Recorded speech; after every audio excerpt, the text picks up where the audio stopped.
On est passé d'une époque où posséder un seul livre était un luxe et c'était un objet assez rare. Ce livre, on pouvait le lire plusieurs fois, de plusieurs manières, et c'était complètement normal de posséder ce seul livre et de le consommer à fond et en entier.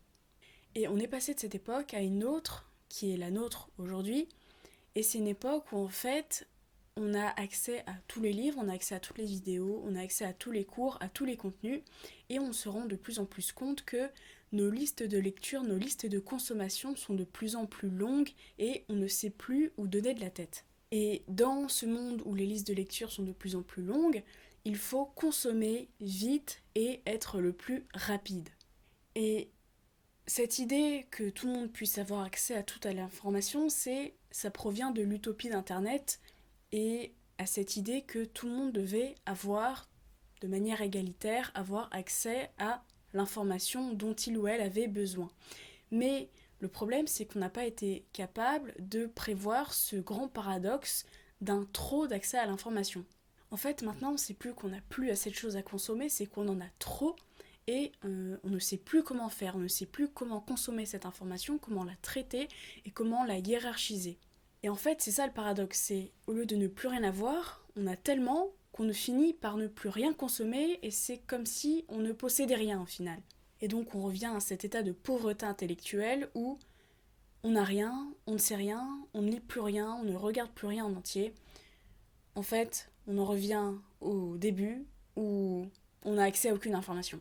Et en fait, cette utopie de vouloir donner accès à tous à l'information, c'est beau, mais ça ne prend pas en compte le fait que l'homme, l'humain, de manière biologique, ne sait pas traiter autant d'informations d'un seul coup. Il y a une capacité biologique que l'humain peut traiter environ cette information d'un coup, mais ne peut pas traiter de la lecture, des cours, des informations sur le monde le soir aux 20h comme quoi le monde va mal. On ne peut pas traiter toutes ces informations.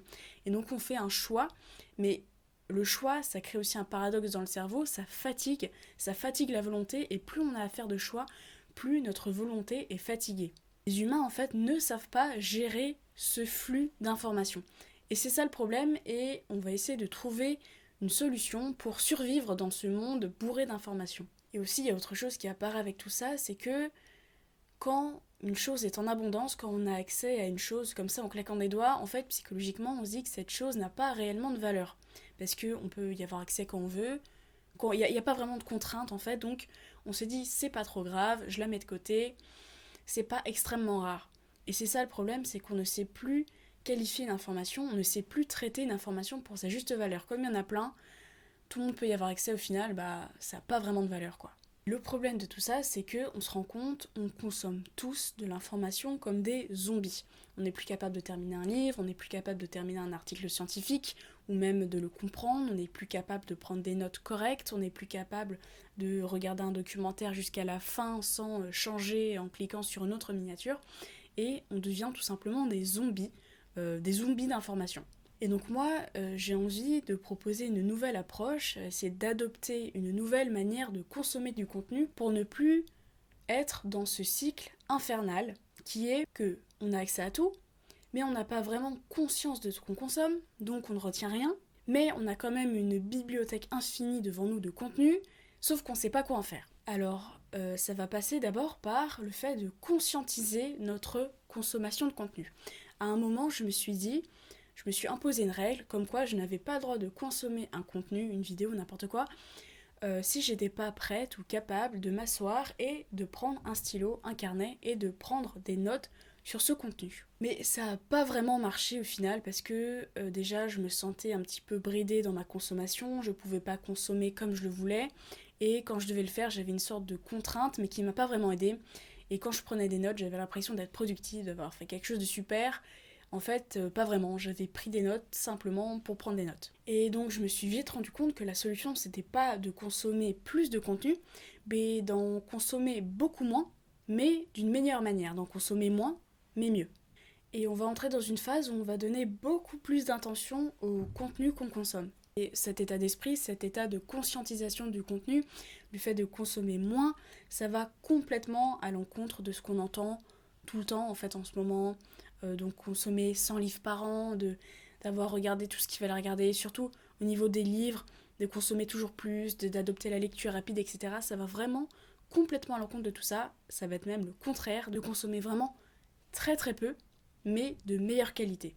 Parce que après avoir essayé les techniques de lecture rapide, je sais pas si vous avez déjà essayé, on se sent super productif, on peut enchaîner plusieurs livres en une semaine, mais au final, on a absorbé de l'information et on se sent plus vraiment comme un humain qui a compris et intégré un concept, on se sent plus comme un robot qui enchaîne les livres comme dans une usine. Et donc du coup, là ce qu'on va faire, c'est de penser à réduire la quantité, mais augmenter la qualité. On va y passer plus de temps, on va prendre le temps de lire, de comprendre, de revenir sur des concepts, même de relire, de prendre des notes et d'avoir des réflexions sur les contenus. Et la première des choses à faire, c'est déjà d'accepter qu'on ne pourra jamais tout consommer. On ne pourra jamais lire tous les livres de notre liste de lecture, on ne pourra jamais lire tous les livres de la librairie, de la bibliothèque, on ne pourra jamais regarder toutes les vidéos qu'on a en attente, parce que en une journée, aujourd'hui au XXIe siècle, il y a autant de contenu qui est créé qu'en 2 millions d'existences. Enfin, je veux dire, au XXIe siècle, la quantité d'informations produites dépasse toute la quantité d'informations qui a été produite sur plusieurs siècles.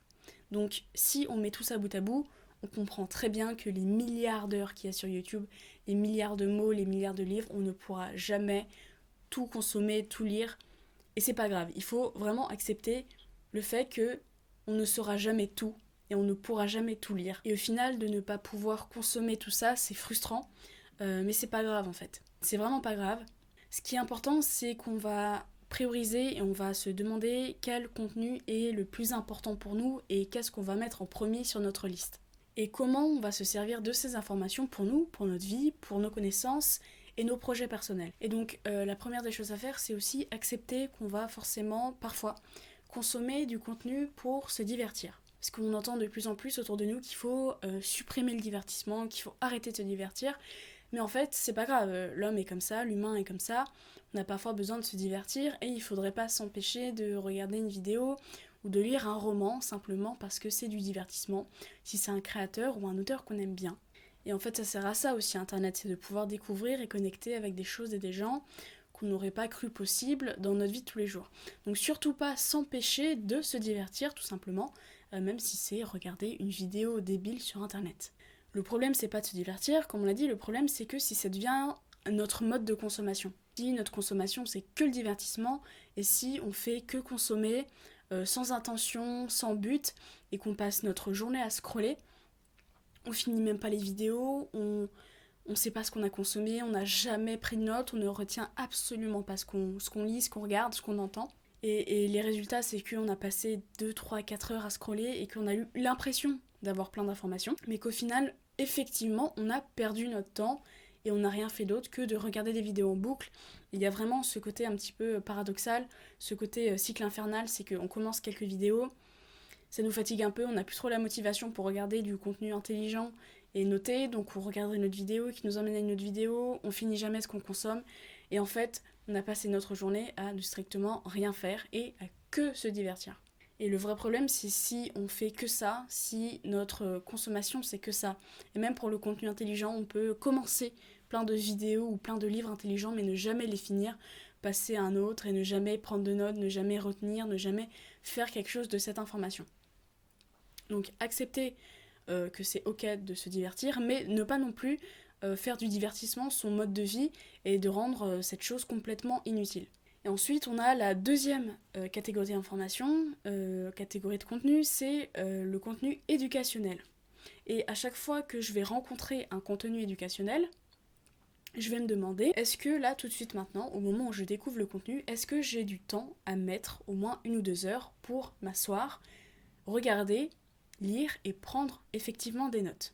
Et si la réponse est non, parce que je suis pas dans un cadre qui me le permet, ou je suis pas dans un état de ma journée qui me le permet, c'est pas grave, et je m'autorise à mettre ce contenu dans une liste à regarder plus tard, dans une liste de lecture future. Et en fait, ça m'arrive souvent de tomber sur ce genre de contenu, par exemple sur mon algorithme YouTube, qui est fait comme ça, je tombe sur des cours, des interviews, des vidéos très intéressantes qui expliquent un livre ou un concept philosophique, mais j'ai pas le temps de le regarder, donc je me crée plusieurs listes de lecture, une liste à regarder plus tard, une liste cours d'université, etc. Et dès que j'ai un moment, dès que j'ai effectivement ce moment à consacrer, donc 1 à 2 heures, au lieu de scroller et de chercher sur internet le contenu, je sais qu'il est déjà enregistré dans ma liste, donc je n'ai qu'à retourner dans ma liste à regarder plus tard et je pourrai retrouver ce contenu là où je l'avais sélectionné. Et donc comme ça me permet dès que j'ai l'envie, dès que j'ai l'intention de prendre des notes, je peux automatiquement retourner dans la liste sans avoir besoin de faire des recherches supplémentaires. Je sais que le contenu que je voulais est là, a été sélectionné par moi précédemment. Et l'un des points les plus importants pour rendre consciente sa consommation de contenu et de pouvoir utiliser les informations, de pouvoir comprendre les choses, c'est passer à l'étape importante et accorder du temps à la prise de notes. Et je pense que c'est extrêmement important et qu'il va falloir, si on veut développer des compétences et des connaissances profondes, essayer d'inclure la prise de notes dans toutes nos activités. Ne pas changer nos activités, mais se dire que consommer sans prendre de notes, c'est perdre son temps. Il y a Elliot Meunier qui dit « Prendre des notes, ça prend du temps, mais ne pas en prendre, c'est perdre son temps. » Parce qu'on va se rendre compte qu'on n'a pas tout retenu, on n'est pas des éléphants. Quand on voudra se resservir d'une information, on ne saura pas où elle se trouve, et on devra recommencer tout le processus, relire, regarder le documentaire, etc. Et ça, c'est une vraie perte de temps. Le but, ce ne sera pas de prendre des notes pour prendre des notes et faire semblant d'être studieux, mais les notes vont être conçues de manière à pouvoir être réutilisées à plus tard. Elles vont être conçues d'une manière intelligente, elles vont constituer des blocs de connaissances assez précieux dont on pourra se resservir pour nos projets, pour notre travail, pour nos études. Et ces notes vont aussi pouvoir suivre nos centres d'intérêt parce que comme on l'a dit, on va aller dans notre liste à regarder plus tard et ces notes vont pas être des sortes de choses qu'on a forcées, on va se laisser suivre notre curiosité. Et en suivant notre curiosité, on va prendre des notes. Donc, ce qu'on fait, la consommation de contenu qu'on a, ça va pas être une perte de temps. Et ce sera pas fondé sur un plan rigide de connaissances, mais on va créer des bases solides, des connaissances profondes, de l'information utile, basée sur notre curiosité et nos centres d'intérêt. Et la meilleure méthode de prise de notes pour faire ça, c'est la méthode Zettelkasten, inventée donc par Niklas Luhmann. Zettelkasten, qui est une méthode de prise de notes, qui consiste à dire que chaque contenu qu'on consomme, que ce soit un livre, un documentaire, une vidéo, est rempli de plusieurs concepts, de plusieurs informations. Et quand on va lire, quand on va consommer ce contenu, on va nous-mêmes rediviser l'information, créer des briques de connaissances qu'on va pouvoir réassembler dans le futur. Il ne va pas s'agir seulement de stocker des notes pour stocker des notes, mais de se créer une base de connaissances pour ensuite retrouver l'information, rechercher du savoir et avoir accès à ce qu'on a appris il y a longtemps sans avoir perdu du temps. On va pouvoir retrouver une information, une idée, une connaissance, tout ça parce qu'on aura pris le temps de noter, on aura pris le temps de réfléchir, on aura pris le temps de réécrire en nos propres mots et de se constituer des notes. Et en fait, en conscientisant sa consommation d'informations, on va mettre fin à ce sentiment d'être submergé sans cesse par l'information qui nous entoure et de se sentir coupable en fait de ne pas réussir à consommer, de ne pas réussir à lire un livre en entier, ou même si on a réussi à le lire, on va se sentir coupable de ne pas se rappeler, on va se sentir coupable de ne pas avoir l'auteur, on va se sentir coupable de ne pas avoir retenu quelque chose de concret. Parce que là, avec cette méthode de prise de notes, avec ce concept de conscience de l'information, on va faire quelque chose de cette information. On va réduire le nombre de choses qu'on va consommer, et ensuite on va adopter une technique pour noter, pour que cette chose qu'on fasse, ça ne nous fasse pas perdre de temps, ni culpabiliser sur ce qu'on est en train de faire.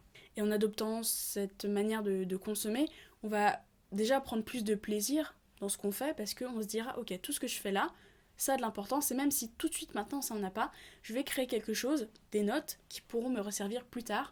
Donc dans tous les cas, je ne perds pas mon temps.